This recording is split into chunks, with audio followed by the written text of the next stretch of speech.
এই সংসারে আপনার সব থেকে বড় বন্ধু কে? কেউ বলবেন ছোটবেলার বন্ধুরা, কেউ বলবেন মাতা পিতা, কেউ বলবেন ঈশ্বর।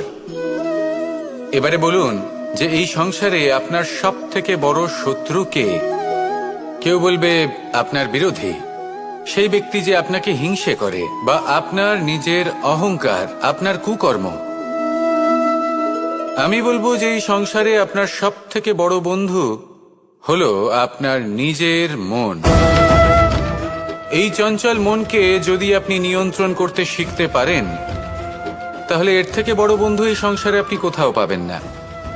সেখানেই যদি এই মন আপনাকে বশ করে ফেলে, তাহলে সংসারে এর থেকে বড় শত্রুও আপনি কোথাও পাবেন না। সেই জন্য এই সংসারকে নিয়ন্ত্রণ করার চেষ্টা ত্যাগ করুন। প্রথমে এই মনকে নিয়ন্ত্রণ করতে শিখে যান, তাহলে এই জীবন নিজে থেকেই সাফল্যের পথে অগ্রসর হবে। আর তখন এই মন প্রসন্ন হয়ে বলবে, রাধা